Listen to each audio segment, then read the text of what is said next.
Hello friends, હું છું લક્ષ્મી. આપ જોઈ રહ્યા છો રિદ્ધિ સિને. આજે આપણે વાત કરીએ નવી આવનારી મૂવી અજબ રાતની ગજબ વાતની સ્ટારકાસ્ટ સાથે.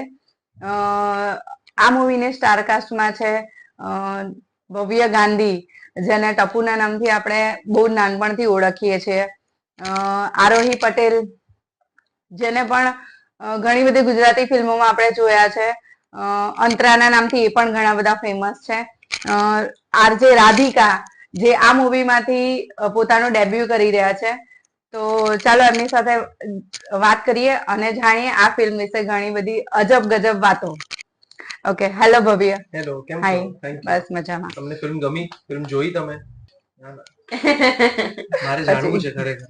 ઓકે, હા, બહુ સરસ ફિલ્મ હતી અને એક્ટિંગની બાબતમાં તો જો કે તમને કંઈ કહેવાનું હોય જ નહીં, કેમ કે તમે બહુ નાનપણથી કરો છો, એટલે બેસ્ટ પરફોર્મન્સ હતું તમારું. Thank you. નહીં એટલે ઓવરઓલ ફિલ્મ ગમી ને તમને? ઓવરઓલ પરફેક્ટ એકદમ. ઓકે, હવે હું પૂછું. તો તમે અત્યાર સુધી તો એક જ કેરેક્ટરમાં હતા, ટપુ, જેનાથી લોકો તમને ઓળખે છે. હવે તમે લગભગ 2-3 ગુજરાતી ફિલ્મો કરી.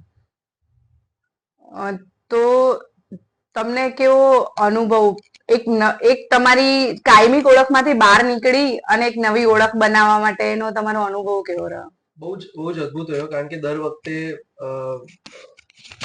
બહુ જ સરસ રહ્યો, કારણ કે દર વખતે મને એવા સરસ મજાના મેકર્સ મળ્યા છે, સરસ મજાના ડિરેક્ટર્સ ને રાઇટર્સ અને પ્રોડ્યુસર્સ મળ્યા છે, સારા કો એક્ટર્સ મળ્યા છે, જે દર વખતે મને એવો પ્રોત્સાહન આપે છે કે નવો રોલ કર, નવું કંઈ ટ્રાય કર, નવું એક્સપ્લોર કર. અને એ જ રીતે હું જે ટપુની ઇમેજ છે એના સામે એક બીજી 10 ઇમેજ ઊભી કરી શકું અને લોકોને એ પણ પીરસી શકું અને લોકોને કહી શકું કે હું આ પણ કરી શકું છું, આ પણ કરી શકું અને આ પણ કરી શકું. જી, ચોક્કસ. આ ફિલ્મ સાથે જોડાયેલી તમારી કોઈ ખાસ યાદગીરી હોય? આ ફિલ્મના અંદર અમે લોકોએ 17 રાતની અંદર અજબ રાતની ગજબ વાત, જે 15મી નવેમ્બરે રિલીઝ થવા જઈ રહી છે, એ ફિલ્મમાં અમે લોકોએ આ ફિલ્મ 17 રાતમાં શૂટ કરેલી છે અને સળંગ 17 રાત અમે લોકો શૂટ કર્યા હતા. તો અમારું જે આખું લાઈફસ્ટાઈલ હતું એ પ્રમાણનું જ થઈ ગયું હતું. એટલે ડિસ્ટર્બ સ્ટાર્ટિંગમાં એકાદ દિવસ થયું, પણ જેવી રીતે અમારા બધાની મસ્તી મજાક તોફાન ચાલુ થયું, એના પછી કઈ ડિસ્ટર્બન્સ તો લાગતું જ નહોતું. એમાં મજા લાગતી હતી અને એમાં એના સિવાય નહોતું ચાલતું. એટલે જ્યાં સુધી ઓલું બધા સાથે બેસીને જમીએ નહીં, કે સાથે બેસીને કોફી ના પીએ, કે સાથે બેસીને નાસ્તાનો ડબ્બો ના ખોલીએ, ત્યાં સુધી મજા નહોતી આવતી. જી જી, ઓકે. તો આપણે જોયું કે આ ફિલ્મનું ટોટલ બધું જ શૂટિંગ અમદાવાદની આસપાસમાં થયું છે. તો તમને અત્યાર સુધી તો તમે મુંબઈમાં જ હતા, તમને અમદાવાદ કેવું લાગ્યું? બહુ જ મસ્ત, બહુ જ મસ્ત. અને અમદાવાદમાં ઓફકોર્સ આના પહેલા પણ બહુ બધી ફિલ્મ અમદાવાદમાં અમે શૂટ કરી છે, વડોદરામાં પણ શૂટ કરી છે. તો ઓફકોર્સ અમદાવાદમાં બહુ જ મજા જ આવી. પણ અમારી ફિલ્મ અજબ રાતની ગજબ વાત, જે 15મી નવેમ્બરે રિલીઝ થવા જઈ રહી છે, એમાં એક બહુ સરસ વસ્તુ છે કે એમાં અમે લોકોએ સાંજના આખી ફિલ્મ શરૂ થાય છે, એટલે આખી એક રાતની વાર્તા છે. તો જેના અંદર અમે લોકોએ ગુજરાત ટુરિઝમ દ્વારા નાઇટ હેરિટેજ વોક કરવામાં આવે છે અમદાવાદમાં. તો એ નાઇટ હેરિટેજ વોક આપણે પ્રમોટ કરી રહ્યા છીએ અને આપણી ફિલ્મના અંદર થ્રુઆઉટ ધ ફિલ્મ તમને અમદાવાદના અલગ અલગ ડેસ્ટિનેશન્સ દેખાશે, જેના અંદર નાઇટ હેરિટેજ વોક તો આવી જ જાય છે. એટલે ભદ્રકાલી માતાના ઇમેજથી, આરતીથી આપણી ફિલ્મની શરૂઆત થાય છે અને આપણે ચિલોડા, ગાંધીનગર, ગિફ્ટ સિટી બધું જ બતાવતા બતાવતા આપણી ફિલ્મમાં એક જર્ની બતાવી રહ્યા છે. ઓકે, ટ્રેલર જોયું અને મેં ફિલ્મ પણ જોઈ, તો એક વસ્તુ એ તો ડિસાઈડ થઈ કે કદાચ તમારા સિવાયના બધા જ કલાકાર સિનિયર હશે તમારા કરતા. હા, એટલે સિનિયર પણ અને ઉંમરમાં મોટા. હું સૌથી યંગ. ડેફિનેટલી એ જ કહેવા માંગુ છું. તો શું તો જો ને. અને હા, સૌથી બેસ્ટ કે આરોહી સાથે તમારો એક્સપિરિયન્સ કેવો રહ્યો? બહુ જ મસ્ત, બહુ જ મસ્ત રહ્યો. મેચ્યોર અને સિનિયર બધી રીતે તમારાથી. મેચ્યોર તો છે, મેચ્યોર તો છે જ, અને સિનિયર પણ છે. અને એમાં એવું છે કે હમણાં આરોહી 1-2 દિવસ પહેલા સેમ પ્રશ્ન એક જણે પૂછ્યો તો આરોહી બહુ મસ્ત જવાબ આપ્યો હતો કે અમે લોકો આના પહેલા એકદમ સભ્ય જગ્યાએ મળ્યા હોઈએ, ડિસન્સીથી વાત કરી હોય, હાય હાય ભાઈ એવું ચાલતું હોય, કેમ છો, એવું બધું ચાલતું હોય. અને હવે હા કેને એવું બધું ચાલે, હવે ખુલી ગયા છે થોડાક. એ પ્રશ્ન પ્રશ્ન તો મારે તમને ખાસ પૂછવો હતો કેમ કે એ ઉંમરમાં પણ સિનિયર છે, એક્સપિરિયન્સમાં પણ તમારા કરતા સિનિયર છે, બહુ જ તો મોટા એમની સાથે તમારો કેવો એમની સાથે તમારો અનુભવ કેવો રહ્યો? મેં હું મૂવી જોતી ત્યારથી મને આ પ્રશ્ન હતો એટલે મારે તમને પૂછવાનો હતો. કરેક્ટ. ના એવું જ છે કે મોટા પણ છે અને સિનિયર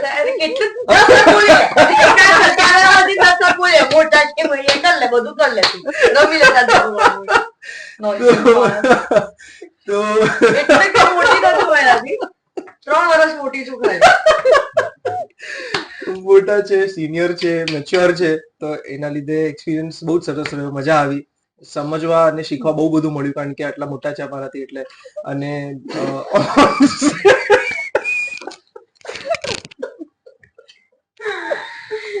તો મેં દેખ લુંગી. અત્યારે નાના લાગે છે. તમે ફરો નહીં, તમે બોલ્યા મોટા છે. એ તો બધા જ એક્સેપ્ટ કરે કે ઉંમરમાં એક્સપિરિયન્સમાં તમારા કરતા મોટા છે, બરાબર, પણ હાલ લુક વાઇઝ તો એ નાના લાગે છે ને, એમ એવું જ.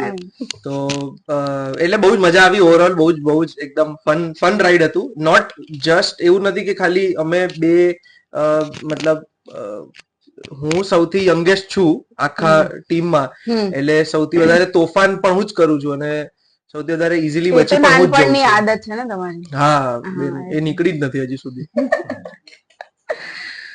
ઓકે, તમે બીજી કોઈ ખાસ એવી વસ્તુ કહેવા માંગશો લોકોને આ ફિલ્મ વિશે? બહુ જ ખાસ અને બહુ જ સરસ વાત છે કે અજબ રાતની ગજબ વાત જે 15મી નવેમ્બર રિલીઝ થવા જઈ રહી છે, એમાં એક બહુ જ સરસ વાત છે એ છે કે આ ફિલ્મ યુથ માટે બનાવવામાં આવી છે. યુથને ગમશે, આજના યુથને ગમશે. આજની વાત છે, આજના પ્રોબ્લેમ છે, આજના સોલ્યુશન્સ છે. અને આના અંદર આપણે બહુ સરસ રીતે પ્રેઝન્ટ કરીએ છીએ કે પ્રેમ કઈ રીતે થવો જોઈએ, પ્રેમ કઈ રીતે કરવો જોઈએ, પ્રેમમાં શું ના કરવું જોઈએ ને શું કરવું જોઈએ, મા બાપ ને આપણે કઈ રીતે મનાવવા જોઈએ. અને એક નાનકડો મેસેજ મા બાપ માટે પણ છે કે મા બાપે એ સિચ્યુએશનમાં કઈ રીતે એક્ટ કરવું જોઈએ, કઈ રીતે બિહેવ કરવું જોઈએ. તો એ રીતે અમારી ફિલ્મ આખી out and out full comedy જ છે, તમને મજા આવશે એવી જ છે. તમે જોઈ છે એટલે તમને ખબર છે કે આઉટ એન્ડ આઉટ એટલે રમ્પસ કોમેડી જ છે, પણ સાથે સાથે એક નાનકડો મેસેજ, એક રિસ્પોન્સિબિલિટી જેવું એક નાનકડો મેસેજ પણ સમાજને આપવા માંગીએ છીએ. જી જી. Okay, thank you so much. Thank you. તો ફ્રેન્ડ્સ, હવે આપણે વાત કરીએ આરોહી પટેલ સાથે, જેને તમે બધા અંદ્રાના નામથી ઓળખો છો. આરોહી, તમારું તો પહેલેથી છે જ કે તમે એકદમ નટખટ પ્રકારના કેરેક્ટર પ્લે કરો છો ઓલવેઝ. તમારા દરેક કેરેક્ટરમાં એવું જ રહ્યું છે. તો આ કેરેક્ટર નટખટ તો હતું જ, પણ એની સાથે એક સમજદારી વાળું કેરેક્ટર પણ હતું જે થોડુંક બીજી બધી ફિલ્મો કરતા થોડુંક મને અલગ લાગ્યું, ડિફરન્ટ. તો એના માટે તમને કોઈ મતલબ કોઈ ખાસ એના માટે તૈયારી કરવી પડી કે પછી? આમાં છે ને કેવું છે કે જર્ની જે ફિલ્મમાં જે આ કેરેક્ટરની જે જર્ની છે, એ જર્નીની ના ભાગરૂપે જે ચેન્જ છે કે સ્ટાર્ટિંગમાં કઈ બહુ વિચારવું નહીં, કરી લેવું, તમે જેમ કીધું એમ કે તોફાન હોય કે આમ બધું જ વિચાર્યા વગર કે ઇમ્પલ્સિવ ડિસિઝન લઈ લીધા અને મન ફાવે એમ જ વર્તવું ને બધું, પણ એ જ જર્ની દરમિયાન જ જે એના જોડે જે બધી વસ્તુઓ થાય છે અને પછી એ જે ચેન્જ આવે છે અને પછી એ સમજદારી વાળું હોય છે અને કેવી રીતના એનો ઈગો પણ આમ જોવા જઈએ તો તૂટી જાય છે એવું કહેવાય. તો એ જર્નીના ભાગરૂપે એટલે એ કેરેક્ટર સમજવા માટે એ સમજવું બહુ જ જરૂરી હતું. તમારી બાબતમાં આમ જોઈએ તો તમારા ઘરમાં તો આ બધું પહેલેથી ચાલતું હશે, બહુ નાનપણથી તમે આ બધું જોયું, મમ્મી પપ્પા બધું આ જ વસ્તુ હતી. તો તમારે એક્ટિંગ શીખવી પડી કે પછી તમને તમારી અંદર એ વસ્તુ નેચરલી જ આવતી ગઈ? હવે હું પોતાના વિશે તો કેવી રીતે કહું, કેવું જ પડે ને, મારા અંદર નેચરલી એવું તો ના હોય ને. એટલે અત્યારે સમય છે કે જેમ ઇન્સ્ટાગ્રામમાં હોય છે ને, બધા પોતાની જાતને જ પોતે જ પ્રમોટ કરવા પડતા હોય છે. એમાં તો કેવું છે કે હું કોલેજ સુધી હું નાટકો કરતી હતી અને મને નથી ખબર તમને ખ્યાલ છે કે નહીં, આઈએનટી ને બધું હતું, તો પણ મારો હંમેશા રસ નાટકોમાં પણ બેકસ્ટેજ નો જ રહ્યો હતો. એટલે મારો પ્લાન હંમેશા પહેલેથી એ જ રહ્યો હતો કે હું બિહાઇન્ડ ધ કેમેરા કામ કરું અને એના માટે થઈને મને રસ પણ બેકસ્ટેજ રહેતો હતો બિહાઇન્ડ ધ કેમેરા. અને મેં રેડિયોમાં બી કામ કર્યું તો એમાં પણ મારે આરજે નું કઈ ના કરું પણ પ્રોગ્રામિંગમાં કામ કરું, એટલે બધું જ એવી જ બધી વસ્તુ હું કરતી હતી કે જેના કારણે મને એમાં ફાયદો મળે. પણ હવે એમાં કેવું છે કે જે ભગવાને લખેલું એ જ થાય, એટલે પછી છેવટે તમે અત્યાર સુધી તમારી સાથે મતલબ સિનિયર હોય કે તમારી સાથે જે તમારા લેવલના હોય એ બધાની સાથે જ કામ કર્યું, પહેલી વાર તમારાથી જુનિયર મારાથી ઉંમરમાં નાનો યશબી રહ્યો છે અને જુનિયર સાથે, એટલે મને બહુ મજા આવે કે મારી કેમેસ્ટ્રી ક્રિએટ. જુનિયર તો નથી, હું 4 વર્ષનો ત્યારથી ઇન્ડસ્ટ્રીમાં છું. હું જન્મી ત્યારથી છું. હવે 6 મહિના કેમેરા પર એની પહેલાથી બી હશો જ ને? હા તો હશે પેટમાં ના ના, પણ વેરી ઓનેસ્ટલી મને એવી કેમેસ્ટ્રી ક્રિએટ કરવામાં આમ તમારો એક્સપિરિયન્સ કેવો રહ્યો? કે મને મજા એવી હંમેશા આવે કે મારાથી થોડા કામ નાના હોય ને એટલે મને બહુ જ મજા આવે શીખવાડવાની મજા, રેગિંગ કરવાનું, આવી રીતે હક જમાવવાનો, બુલી કરવાનું, બહુ જ રેગિંગ કરે. થાયો છે નહીં પણ એટલે આવી રીતે જુનિયર બોલે આ તો એનું તો ડેબ્યુ છે એટલે ફર્સ્ટ ટાઈમ જ છે. જુનિયર જ કહેવાય ને, જુનિયર જ કહેવાય. અહીંયા તો ડેબ્યુ છે ને એનું, તો પછી એટલે રેગિંગ મને બહુ મજા આવે ભવ્ય જોડે, એની ખેંચવાની બહુ મજા આવે અને એને હેરાન કરવાનું. એટલે ઇન શોર્ટ તો એવું થઈ ગયું ને કે અત્યાર સુધી બધાની ખેંચતા હતા, હવે તમારો વારો આવે, ચાન્સ મળ્યો. એ થાયો છે નહીં પણ પ્રોબ્લેમ જીતી જાય છે પછી રોજ. હવે એ તો તમારો ઇન્ટરનલ પ્રોબ્લેમ છે. ઓકે, તમે શું મેસેજ આપવા માંગશો આપણા દર્શકોને? દર્શકોને ખાલી એટલું જ કહેવા માંગીશ કે અમારી ફિલ્મ અજબ રાતની ગજબ વાત રિલીઝ થવા જઈ રહી છે તમારા નજીકના સિનેમાઘરોમાં 15મી નવેમ્બરના રોજ. તો 15મી નવેમ્બરના મારી બર્થડે પણ છે, તો બર્થડે ગિફ્ટ તમે મને એ આપો કે તમે ફિલ્મ જોવા જાઓ અમારી. Thank you so much. Okay, તો ફ્રેન્ડ્સ હવે આપણે વાત કરીએ આ ફિલ્મનો ખાસ કેરેક્ટર રાધિકા બારોટ, જેને તમે રોજ સવારે રેડિયો પર સાંભળતા હશો, આરજે રાધિકાને. જાણીએ એમની પાસેથી ફિલ્મની વાતો. હાય રાધિકા, હાઉ આર યુ? હાય. એક રેડિયો ચોકીમાંથી કેમેરા સામે આવવાનો તમારો એક્સપિરિયન્સ, તમારી સફર, એ બધું કેવું રહ્યું? સો મેં છે ને પહેલા નાટકો કરેલા છે, પહેલા શું એટલે હું હમણાં પણ કરી રહી છું નાટકો, પ્લેસ. એ એક્સપિરિયન્સ હતો કે જેમાં આપણે શીખતા હોઈએ. મેં સ્ટેજ પર જ શીખવાની શરૂઆત કરી ને પછી શોઝ કર્યા. કેમેરા સામેનો એક્સપિરિયન્સ બહુ અલગ હતો, ઘણી બધી વસ્તુઓ શીખવા મળી.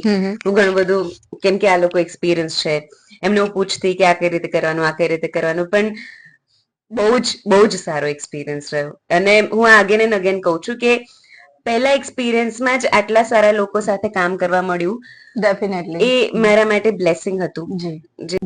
જે લોકો ઇન પર્સન પણ એઝ હ્યુમન બીંગ પણ બહુ સારા છે ને એઝ એન એક્ટર તો બહુ જ માઇન્ડ બ્લોઈંગ છે, તો તમે જોઈ જ લીધું. સો યા, ઇટ વોઝ ફન. અત્યાર સુધી તો તમે ખાલી લોકોને તમારા અવાજથી એટ્રેક્ટ કરતા હતા. જી. હવે તમારે જે એક્ટિંગ કરવી રહી, તો આમ તમને કેવું લાગ્યું કે એક્ટિંગ બેટર કે પેલું વોઇસ ઓવર? એટલે છે ને રેડિયો એ આમ જોવા જઈએ ને તો વોઇસ એક્ટિંગ જ છે. જી. સો અમે જયારે રેડિયો પર વાત કરીએ છીએ, કોઈ પણ પ્રકારની વાત હોય, જે સાંભળી રહ્યું છે એ મને જોઈ નથી શકતું, પણ એ મારા વોઇસના એક્સપ્રેશન્સ થી હું કોઈક એક પ્રકારની ફિલિંગ એમના સુધી પહોંચાડું છું. ચોક્કસ. સો એક પ્રકારની એક્ટિંગ જ છે. જી જી. સો અને રેડિયોમાં એવું કહેવાય છે કે એક થિયેટર અને રેડિયો એ જેણે કર્યો હોય એ બંને વસ્તુ, તો એમને એક્ટિંગમાં ખૂબ હેલ્પ કરે. So I think directly or indirectly radio કરતા કરતા હું આ શીખી રહી હતી, એવું કહી શકાય. જી. તમારે તો તમારા હસબન્ડ ની સાથે જ કામ કરવાનું. ફર્સ્ટ મૂવી ઘરની અંદર અને બહાર કેવો, એઝ એન એક્ટર તમે તમારા હસબન્ડ ને કઈ રીતે જુઓ છો? એ બહુ જ સારો એક્ટર છે, બહુ જ સારો એક્ટર છે. અને અમારા બંનેની સારી બાબત એ છે કે અમે કોઈ પણ કામ એકબીજાનું જોયા પછી કે રેડિયો પર સાંભળ્યા પછી અમે થર્ડ પોઈન્ટ ઓફ વ્યૂ થી એકબીજાને એ વસ્તુ કહી શકીએ કે તે આ બરાબર કર્યું કે ના કર્યું. અને એઝ એન એક્ટર મેં એના બહુ જ બધા નાટકો જોયેલા છે, એને મારાથી પણ ખૂબ પહેલેથી એક્ટિંગ કરી રહ્યો હતો, એને સ્ટાર્ટ કરી હતી. ચોક્કસ. બહુ જ સારો એક્ટર છે. અને again I am telling you, why am I saying it again and again કે આ બ્લેસિંગ છે, બ્લેસિંગ છે, કેમ કે વિચારો પહેલી જ મૂવી હસબન્ડ સાથે કરી મેં, એ પણ કપલ. સો હા, વેરી નાઇસ એક્સપિરિયન્સ. તો તમને એમની પાસેથી ઘરમાં પણ શીખવા મળ્યું હશે ને? એટલે અમારું કેવું છે કે એક્ટિંગમાં એ મને શીખવાડે, રેડિયોમાં હું એને શીખવાડું. ઓકે. એટલે અમે ઇન્ટરનલી એકબીજાને અમે જીવનમાં પણ ચોક્કસ, એ તો હવે રહેવાનું છે. ના પણ એટલે બહુ જ બધું શીખવા મળે. એટલે મેં કંઈક આપ્યું. છો હા, બીજી એક વસ્તુ કે એનું જયારે શૂટ ના પણ હોય તો એ મારા માટે કોફી લઈને આવતો હતો. અરે વાહ.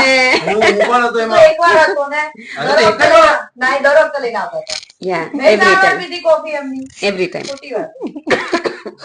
અને સો મારો કોઈ શોર્ટ એને જોયો હોય ને એને એવું લાગ્યું હોય કે કદાચ આવું થઈ શકે, તો એ મને એ જ વખતે કે સમજાવે કે કદાચ તું આવી રીતે કરી શકે. સો એને ઓન સ્ક્રીન નો મારાથી વધારે એક્સપિરિયન્સ છે, એક્ટિંગ નો વધારે એક્સપિરિયન્સ છે, તો એ મેક શ્યોર કરે કે જે કંઈ પણ કરીએ એ સારું કરીએ. સો અમારા બંનેનો પર્પસ જીવનમાં એમ છે કે અમે એક સારા માણસો બનીને રહીએ અને બીજું જે કરીએ એ સારું કરીએ. સો અમે બંને એકબીજાને અંદર શીખવાડીએ. ઓકે, હવે તમારા ત્રણેય માટે એક કમ્બાઇન્ડ ક્વેશ્ચન કે તમે લોકોએ આ મૂવી ખાસ આને એક્સેપ્ટ કરવાનું રીઝન શું હશે? શું હોઈ શકે? મારા માટે તો વાર્તા. મારી માટે વાર્તા અને પ્રેમભાઈ. હા, એટલે એ જ. મારા માટે હું જેન્યુઅલી કહું છું, મજાક નથી કરતો. એ પ્રેમભાઈની વાત કરે છે, પ્રેમભાઈની વાત કરે છે. મારા માટે વાર્તા, પ્રેમભાઈ અને કિલ્લોલભાઈ અને આ બીજા જેટલા પણ એક્ટર્સ છે. Trust me, why because I know her. હું એને આ ફિલ્મ પહેલાથી ઓળખું છું. ભવ્યને હું પહેલી વખત મળી હતી, દીપને હું પહેલી વખત મળી હતી, પણ અપાર્ટ ફ્રોમ ધીસ ઓકે, એ સારો માણસ છે. દિલથી સારો છે. સો આ કારણ હતું. સો મારા એક સર છે જેમને મેં પૂછ્યું હતું ફોન કરીને. ના, મારા સરને મેં ફોન કરીને પૂછ્યું હતું કે મારે આ મૂવી કરવી કે નહીં. એમણે કીધું આંખો બંધ કરીને કરવી, કેમ કે બીજું કઈ થશે કે નહીં થશે, તને અહીંયા મજા આવશે ને બધા લોકો બહુ સારા છે. That's it. Thank you so much Radhika, અમારી સાથે વાત કરવા માટે. Thank you so much. તમને બધાને ખૂબ ખૂબ અભિનંદન તમારી ફિલ્મ માટે.